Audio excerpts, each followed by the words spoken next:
go ahead and take a visit over to Miss Peregrine's. Is that her name? Peregrine. Mary Peregrine's house. You know, she be taking in the peculiar children up in there. This is based on the children's book of the same name. And this deals with a kid named Jake. Jake is just an average nerd out there working at the Right Mart. Girls don't even notice him when he's in that same class. People just be saying, you mundane, man. Boring as fuck.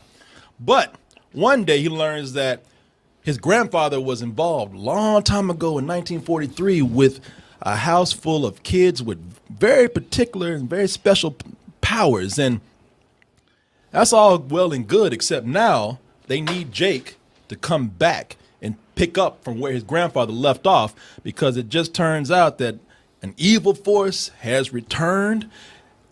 An evil force that looks like Samuel Jackson loves to eat eyeballs of children. Kind of like the real like Samuel Jackson up there. Give me your goddamn eyeballs.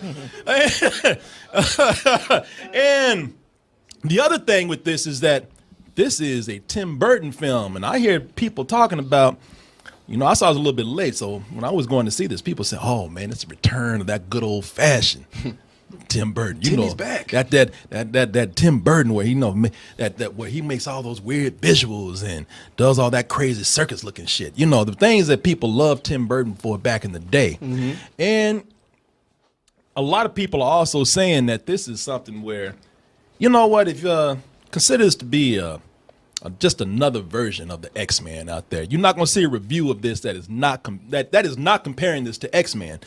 And in a way, it is. It's like the X-Men if your powers are stupid.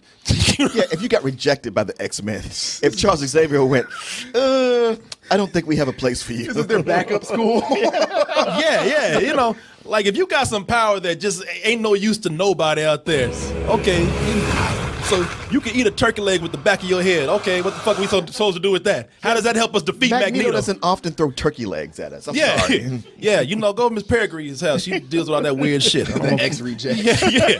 Yeah, we ain't got no use for that crazy shit right there. Eat a turkey leg, help us defeat fucking Magneto and Dr. Doom and shit. Walk your ass on over.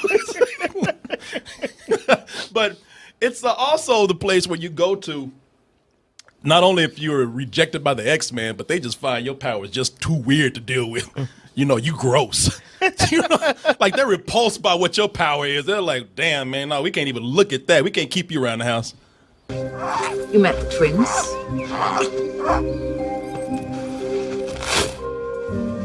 That's you. The X-Men like, God damn, you got bees coming out your mouth. The bees! You got the bees! Oh, the bees! Yeah, get the fuck out of here with that, man. I can't deal with that. Right. I just don't know what we can do with that. Yeah, we're not saying you're not a mutant at all. Yeah, that shit is just nasty. Got Charles Xavier looking like Harrison Ford. Get the fuck out of my house. You ever seen that shit? No, what is that? David Blaine. Man, David Blaine came to his house and freaked the fuck out of Harrison Ford. Like he came there and just showed. The funny thing about it is he didn't do nothing. David Blaine has gone to people's houses and made their fucking houses disappear. Like people look around, where did my fucking house go, man? You know, people's kids still missing. He just went to Damn. Is he collecting kids with Miss Peregrine? Yeah. He's got a van down by the river. David Blaine's van full of candy. But he just went to Harrison Ford's house and just did a simple card trick and freaked him the fuck out. Get the fuck out of my house. He's like, man, I'm not even done with the trick yet. Oh, he's such a stoner, man. He's like, no, I can't handle this shit. Yeah, he was high as fuck. Yeah, man. This is too peculiar for my ass. Get the fuck out of my house. He's crying and shit. Cards? The fuck did this come from? What is this in my hand? There's 9 hearts on it. Yeah. You took the card. Fucking man. Okay, yeah. Ta-da. But this is a return to the Tim Burton that everybody likes and everybody loves at one time. I mean, it is going back to those days where, you know, that when I said that weird, creepy circus Tim Burton, that's what it was. Everything had sort of a twisted, evil circus look to it. There were these weird spirals going everywhere. Skulls were always figured into something. Tim Burton's thing was always he spoke for the misfits. Yeah. And this is a movie about misfits. Yeah, it is. That's what Jake is. Jake is an outsider. You know that Tim Burton was that dude in high school who, you know, by the time May came around in Texas when it was 103-degree weather, he was still wearing a trench coat. All black every day. All black every day. Had on guy liner. Had on the crow makeup and sit up there talking about, why is everybody treating me like I'm weird? That was funny. You say like all this circus stuff, and I was like thinking about, Tim Burton movies. Holy shit, they do have a lot of like legit. There's literally a circus in them. Oh yeah. Every movie that he does where he's true Tim Burton, the evil circus is coming to town. Yeah. And that figures in this movie too. And that's cool because a lot of people, that's what they want with this. And they're saying that this project here was perfect for Tim Burton because even the author has sort of the sensibilities of Tim Burton's film and style. The author, and I can't remember the person's name, but I remember reading that the influence for this was he was at an antique store and just found weird, creepy photos of people back in the day. Yeah, he put together an art book of kind of creepy photos and manipulated them to be this. He just wanted to have a picture book, and the publisher was like, this is so good.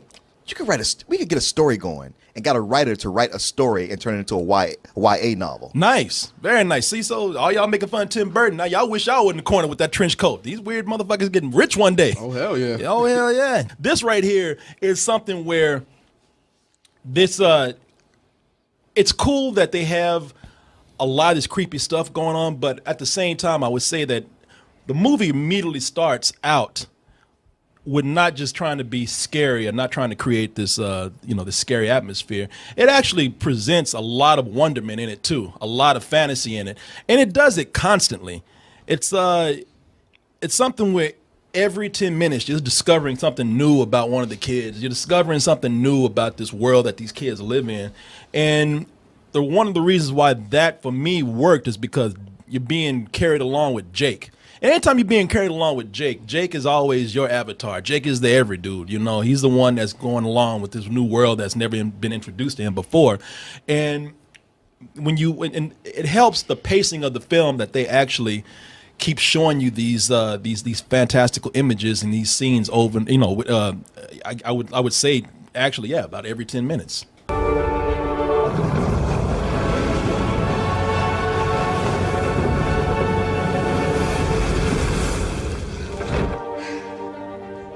If I show you the rest, you have to promise not to run away. He's like, I gotta stop doing these Tinder dates. This shit's getting crazy. Hey, you got a girl in a secluded spot in a wet T-shirt. He's doing good so far. Yeah, in a wet T-shirt. I promise you're not gonna run away. It's like, I ain't running nowhere. Normally that would be good, but when she sucked up all the water in a boat, to get that wet, that shit is weird. I mean, she got lung capacity. She don't need to breathe. Y'all nasty.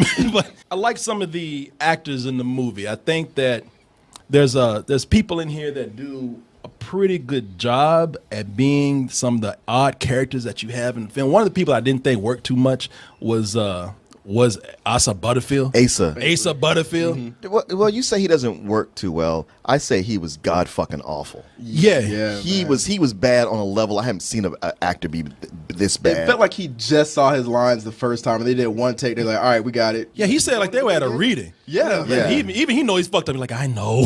Hey, don't give me a day to rehearse. Every goddamn scene, I thought at some point he'll get it or he'll get into it. And I was like, man, I remember liking this kid in his first couple movies, but he's just absolutely terrible. Yeah. I mean, when I say that the movie's full of wonder, that's one thing, but you don't have to act like you wondering that bad about shit when you get on set. Like, is this a movie? Yeah. Who are those people over there filming? Well, that was the thing, man. Like, even the first 20 minutes before you meet the peculiar children, like, you're just with him, so you're like, oh, Jesus Christ, no. I fell asleep in the first 20 minutes. I was like, I can't take this shit. I was so close to getting up and walking out of the movie. Yeah. You ain't lying, man. Asa is that his name? Asa Butterfield. I mean, all his lines were read like this. I mean, whenever they tell him something like, what do you mean?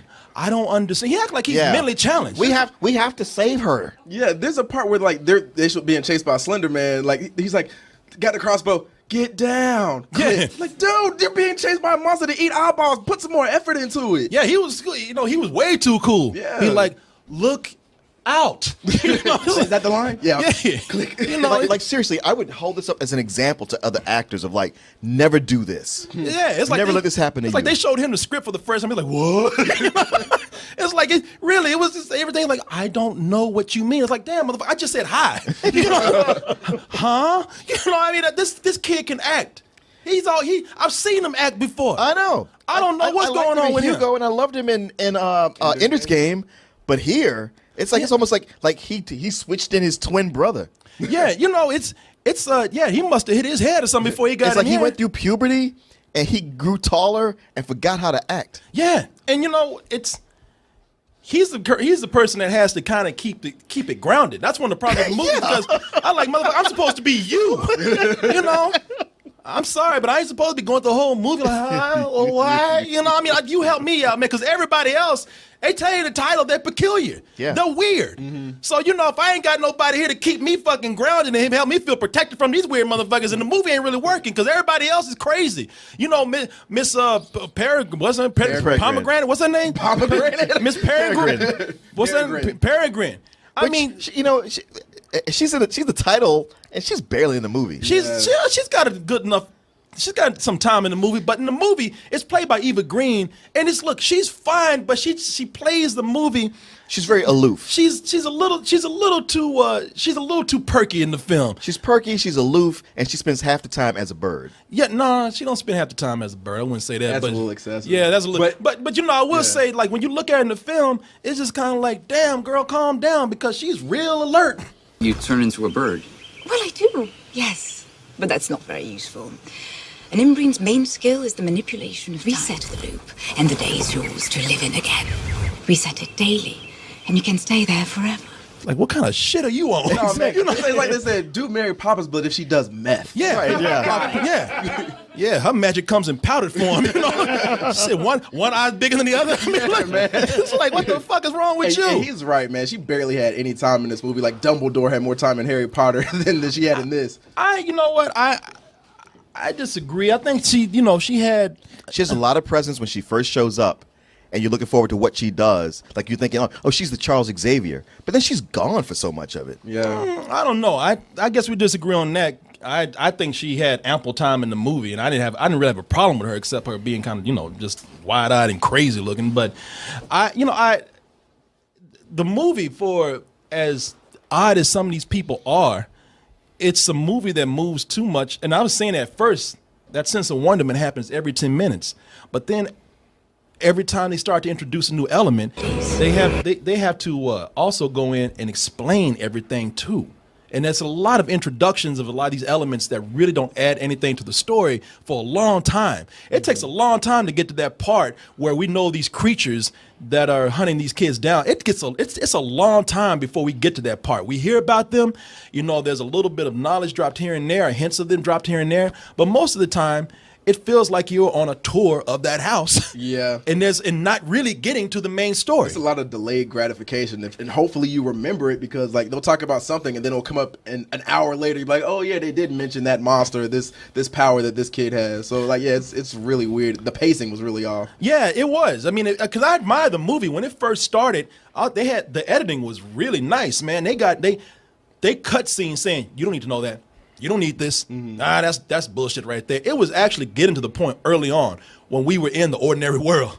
It's like when they actually decide to get into the mystical, magical world, that shit decided to slow down a little bit, And I just felt like, for a movie where they really want you to get to the point of having this conflict where you see the kids actually use their powers, it was taking way too long to get there. Now, when you finally do get to the main villains in the movie, it picks up a little bit, mainly because some of your characters are enjoying themselves a little bit too much. He was having a blast.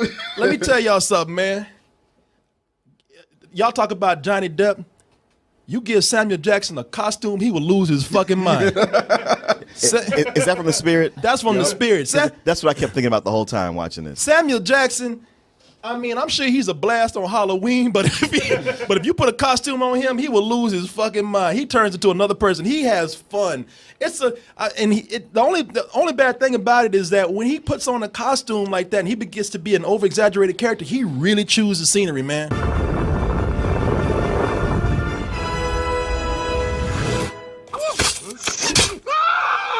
He said, people like, wait a minute, man, that's Samuel. Hold on, man. That's not even in the script, man.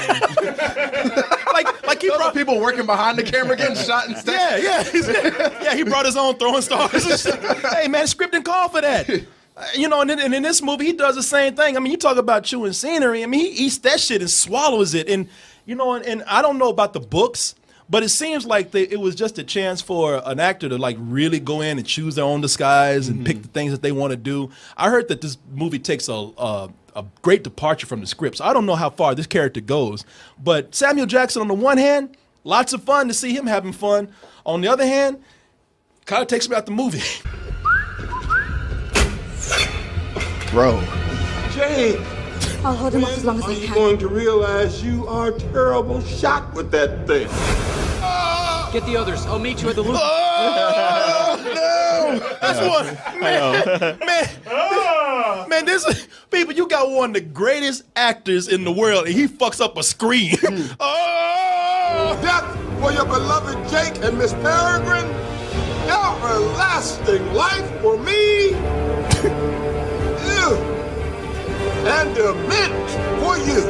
Man, you know all that wind's going right up his nostrils right now. I watched that, man. I was like, I know this joke is coming. I see it coming from a mile Oh, away. hell yeah. Oh, hell yeah. You saw that shit in his nostrils before it came I out. feel like Tim Burton tried to get Johnny Depp to play this, but the studio was like, you got to hire at least one black person. They're like, all right, Samuel L. Jackson, I guess. And make him the villain. The one black dude in the movie. He's the villain. Ain't no other black person in that movie. No. And he's the villain, looking like a cross between a piranha and Uncle Ben's.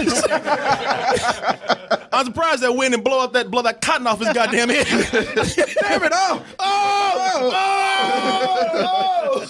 But you're saying that's when it kind of took you out of the movie. This is kind of what brought it back for me, because I mean, obviously you could see he was having fun with this movie. But one thing with Tim Burton movies that I really enjoy is when there's humor in there, and a lot of this, especially the first 2/3 of it, it was almost humorless because you had this whole thing of we got to explain this and we got to show this. Yeah. And this is a serious thing because monsters are coming out of us, so you didn't really get a lot of humor. So when he popped up, I was like, all right, let's see how he plays this. And you see he's having fun with it, and I enjoyed that aspect of it. Yeah, I you know what, and I agree with you. I had, at first when I was putting these clips together, I was like, this Negro's overacting, man. You know better than this.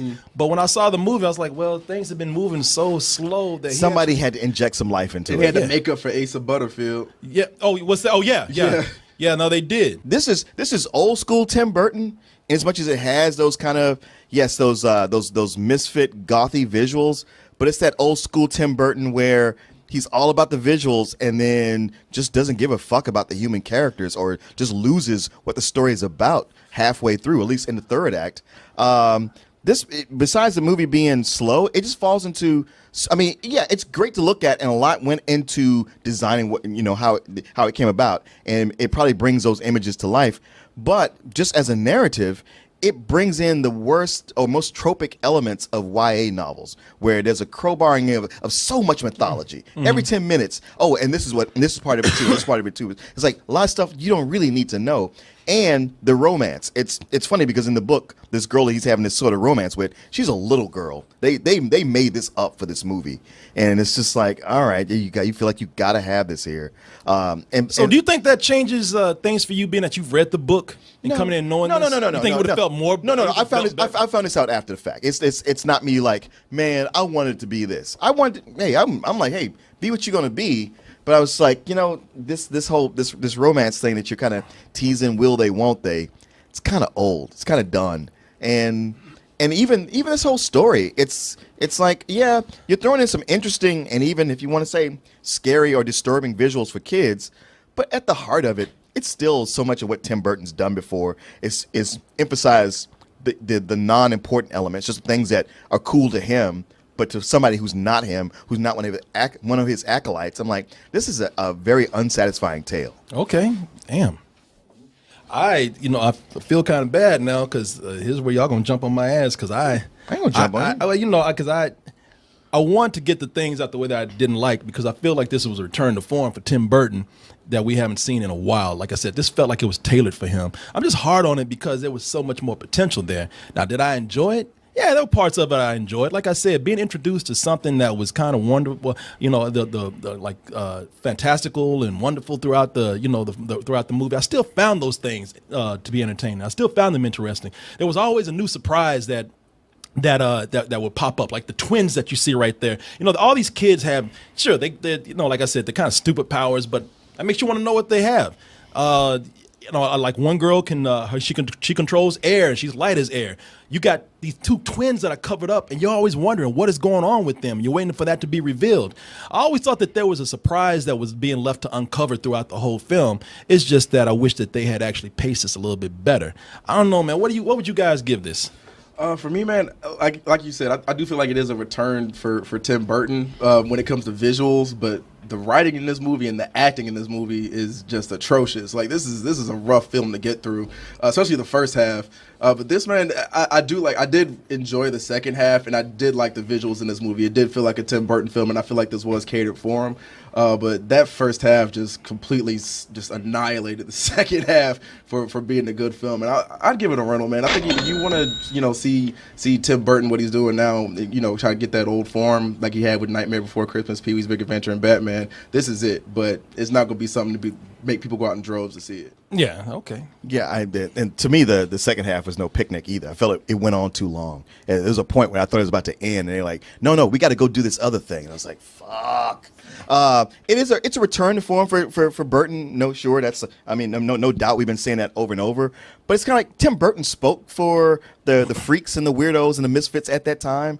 But we're in an age now where those people aren't really considered that. We're more inclusive. And anybody who has this kind of powers or anything, everybody goes like, that's cool. You mean 40-year-olds ain't shopping at Hot Topic no more? but what I'm saying is, like, there was a time when it's like, if you were different, people were like, man, what's up with you? But now everybody's like, okay, hey, you got something I don't got. That's fine. Come on in. I don't even really see them as freaks all that much. It was kind of like him just doing a retread, like hey, remember how awesome I used to be?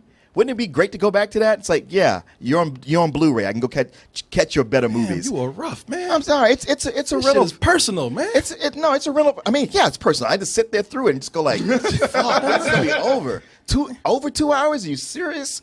Yeah, it's a rental. Damn. I mean, because of the visuals, I'll give it a rental. Okay, well, you know what? I guess I'll be the peculiar one here, and I'm not gonna say it's anything you need to run out and see, but for those elements that I did like, I would judge a movie based on how much imagination they're actually trying to throw in there. Because we see a lot of lame shit today that we're like this. When people, no. Martin, you mother. Did I just trump you right there? Get the fuck out of my house.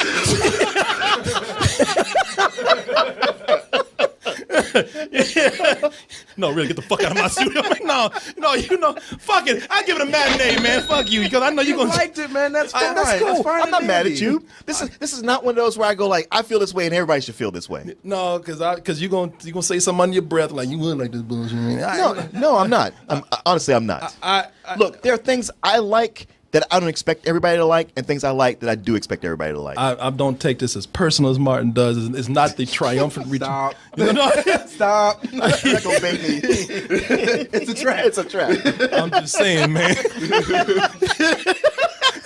Over here waiting in the bushes and shit. Hey, man. You ain't got no imagination no more, Martin. Why don't you like movies no more, huh? You ain't got no soul no more. He's doing Samuel Jackson's line. Exactly. Man, Samuel Jackson, he was this close to reciting lines from Pulp Fiction. Man, he was. He was. But he had a really good one. I can't remember what it was, but we laughed out loud. He's like, get the bitch. I was like, thank you. Cool, dope. I like that part. No, he was. There were moments I saw Pulp Fiction about to come out of him too. He looked mad at Jake when he missed that shot. Like he was like in the movie, he was supposed to actually hit him. Jake. Motherfucker! Still alive, motherfucker! Motherfucker want to come to them fangs so bad right now. No, it's a matinee. I thought it was a very imaginative film. So, with that said, Martin. This had so much potential, man. It was like Harry Potter and X-Men. See, that's what I'm talking about. See, I was ready to move on. You're like, yeah, man, it has so much more potential than that. I didn't say, what? Thank you. It just don't feel the same if we don't let go after each other. You want us to attack each other? They like it better when we do it.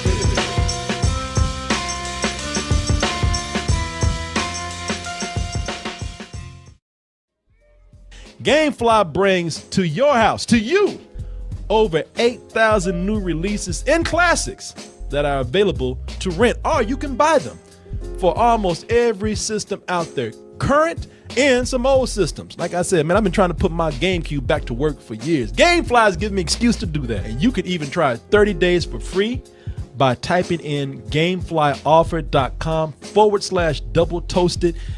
And when you do that, you'll get 30 days for free of games and movies. Get all those things, all of them at once. Just stay in the house. Don't go nowhere, because they're all going to get brought right to your mailbox. You can also bring the element of surprise every month to your home in the form of a Loot Crate mystery box. In that box, I can't tell you what it is, but I can guarantee you it is the best in geek and gaming gear.